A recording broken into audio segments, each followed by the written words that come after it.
Salut la team, c'est Pierre de Phone Android, j'espère que vous allez bien et on se retrouve aujourd'hui pour une nouvelle vidéo un petit peu particulière. Pourquoi? Parce qu'on va parler d'un produit dont on n'a pas l'habitude de parler sur la chaîne. Il s'agit d'un clavier gamer. Ce clavier, c'est le Razer D-Stalker V2 Pro. Rien que le nom déjà, ça en impose. Qu'est-ce que c'est que ce clavier? Bah écoutez, c'est le dernier né de Razer. La marque californienne veut nous offrir un nouvel étendard de son offre ultra haut de gamme. Il est là, regardez. Alors c'est un clavier sans fil, low profile. C'est un clavier qui veut miser sur son confort, qui veut miser sur son silence, mais également sur son design. Il attaque de front le Logitech G915 qu'on considère aujourd'hui comme le meilleur clavier du marché. Et dans cette vidéo, on va tout simplement se poser la question, est-ce que c'est un bon produit? Parce que 250 €, oui, il coûte 250 €. Faut les sortir quand même. On va voir si ce D-Stalker V2 Pro vaut le coup. Sachant qu'il existe une version filaire, le Razer D-Stalker V2 sans Pro, qui lui est à 200 €. Mais là, on a la version entre guillemets ultra haut de gamme. C'est la nouvelle Rolls de Razer. Qu'est-ce que ça vaut?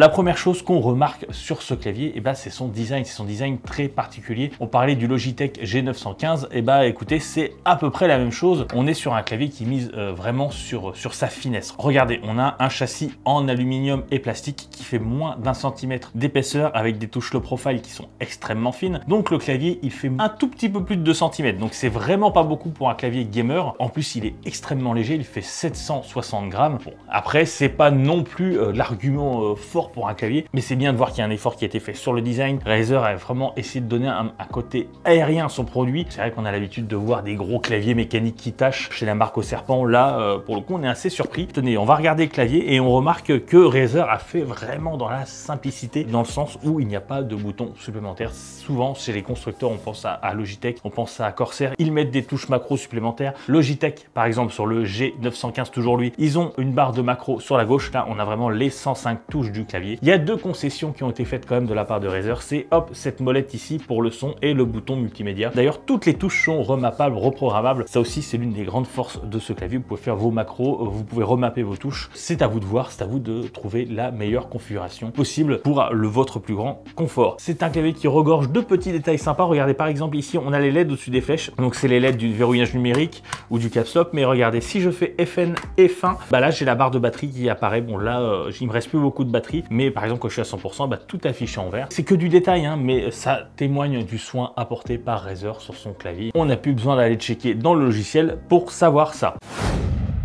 On va parler du confort, évidemment, parce que c'est un petit peu le nerf de la guerre sur un clavier. À l'écriture ou en jeu, on est vraiment sur quelque chose de très abouti. On est sur une frappe extrêmement plaisante. Pour le coup, je dirais même, parce que moi j'en ai testé pas mal des claviers, je peux vous dire que c'est vraiment le meilleur clavier que j'ai testé en termes de confort. Donc Razer a vraiment fait de gros efforts en termes de hardware et de design. La course est quand même assez courte, elle est de 1,2 mm, faut s'y habituer. Mais au final, dans l'utilisation de tous les jours, on s'y habitue très vite et c'est vraiment un plaisir de travailler avec ce D-Stalker, sachant qu'en plus, vous avez remarqué, le clavier, il est quand même tout plat et il est très proche de la table, donc on n'a même pas besoin de repose-poignet. Vraiment, on a pas mal aux mains à la fin de la journée si on passe la journée dessus. Et autre petite chose qui est vraiment intéressante avec ce clavier, c'est sa nuisance sonore. Alors, il est vendu en deux versions, toutes deux au même prix, l'une avec des switches optique classique et l'une avec des switches optiques silencieuses. Nous, c'est le silencieux qu'on teste. Et regardez, je vais vous faire un petit peu écouter la nuisance sonore. Écoutez.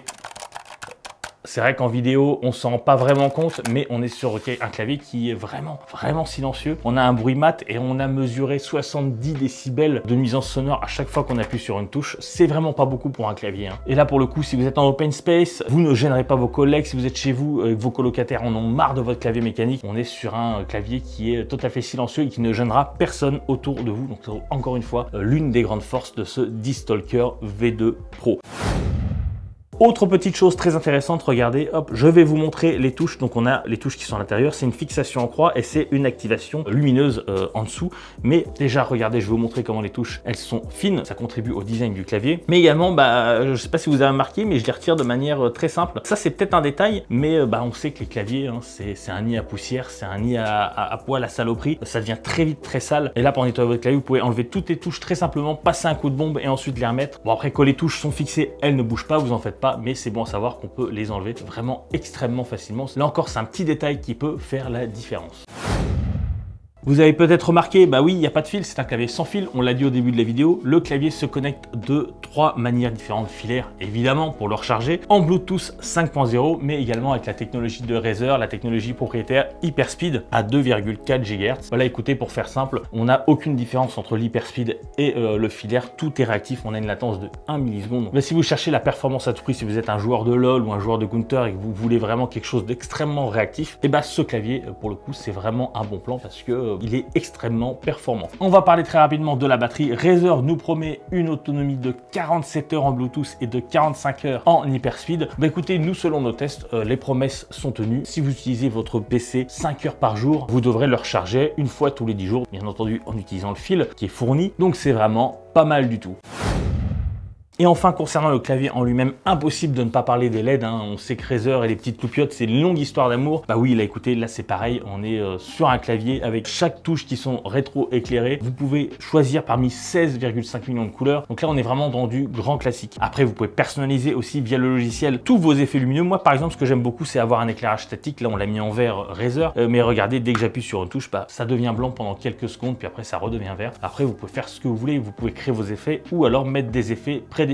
Regardez, par exemple, vous pouvez faire un petit effet de vague pour donner un air Las Vegas à votre config. On peut aussi avoir un petit effet Starlight, c'est-à-dire qu'il y a des touches qui s'allument et qui s'éteignent un petit peu partout sur le clavier sans que vous intervenez. Il y a plein de petits effets comme ça, il y en a une dizaine de prédéfinis. C'est pas propre au DistTalker V2 Pro, ça c'est surtout les claviers Razer, mais c'est quand même bien de savoir qu'il y a la petite touche Razer sur ce produit en particulier. Et dernière chose, le clavier s'adapte avec une liste de jeux via des effets chroma, c'est-à-dire que par exemple, vous lancez Overwatch et vous changez de personnage, bah, le clavier ne sera pas de la même couleur, ça se fait automatiquement. Ça fait la même chose sur League of Legends. Il y a aussi beaucoup de jeux compatibles, des jeux un peu plus chill comme Pathfinder. C'est des effets qui sont pas personnalisables, mais qui sont adaptés au jeu. Et encore une fois, c'est pas propre au DistTalker, mais c'est toujours sympa. C'est la petite touche Razer en plus. Et dernière chose, si vous avez plusieurs produits de la marque, et bien entendu, vous pouvez les synchroniser pour avoir un setup homogène. Et tout ça, ça passe par le logiciel Razer Synapse dans sa 3e version. Si vous connaissez Razer, vous vous doutez un petit peu de ce que je vais dire. Razer Synapse, ça reste quand même une sacrée tannée, c'est une vraie usine à gaz. Il y a plein de modules qui viennent se greffer, il y a des problèmes de synchronisation. Dès qu'on veut changer un petit truc, c'est un petit peu compliqué. Osons le dire, c'est complètement bordélique. Il n'y a pas grand chose qui est expliqué, et que c'est expliqué, c'est pas expliqué clairement. C'est vraiment le gros point noir du clavier Synapse. Vous serez obligé d'y passer dès que vous branchez votre DistTalker à votre PC pour la première fois, ça installe le logiciel. De toute façon, vous en avez besoin pour personnaliser votre nouveau clavier. Mais voilà, il va vous falloir quand même un long temps d'adaptation parce que c'est vraiment pas un logiciel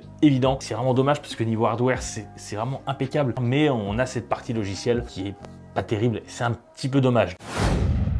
Donc au final, on a quand même l'un des meilleurs claviers gamer du marché. Il faut quand même l'apprivoiser, surtout en ce qui concerne le logiciel. Mais une fois que c'est fait, bah, on a un super produit. Un produit qui est cher, certes, mais Razer assume totalement son positionnement ultra haut de gamme. Et pour le coup, oui, c'est justifié parce qu'on a un super produit. Si vous avez la moindre question sur ce DistTalker V2 Pro, n'hésitez pas à la poser dans les commentaires. On s'efforcera d'y répondre. Et surtout, si vous avez aimé cette petite vidéo périphérique, bah, dites-le nous. Peut-être qu'on en fera d'autres parce que là, on a parlé de Logitech aussi en plus de Razer, mais on a plein d'autres constructeurs qui font des produits très sympas. On a Corsair, on a SteelSeries. Donc voilà, si ça vous plaît, dites-le nous. Et regardez, vous avez aussi peut-être remarqué qu'on a une petite souris aussi Razer. Alors ça, c'est la Basilisk V3 Pro. Elle se place sur le même segment que le DistTalker. Ça fait partie de ces nouveaux produits Razer ultra haut de gamme. On n'en a pas parlé aujourd'hui parce qu'on ne l'a pas encore testé. Ça arrivera dans les prochaines semaines. Pour le moment, on est quand même sur un produit de haute volée, donc restez à l'affût. D'ailleurs, si vous voulez aller voir le test complet du DistTalker, il est sur le site, il est sur Phone Android. Là, on entre vraiment dans les détails techniques si vous voulez plus d'infos. Donc voilà, j'espère que cette petite vidéo vous aura plu. C'est un sujet qu'on n'a pas l'habitude d'aborder, les périphériques gamers, et ça fait du bien de voir autre chose que des smartphones ou des PC. Surtout, n'oubliez pas de vous abonner et d'activer la petite cloche parce que justement, il y a beaucoup de choses très sympas qui arrivent. On entre dans une période de l'année qui est très faste en ce qui concerne la tech. Sur ce, nous, écoutez, on va continuer à s'amuser un petit peu avec ce clavier et puis on se retrouve très bientôt pour une nouvelle vidéo. Allez, ciao!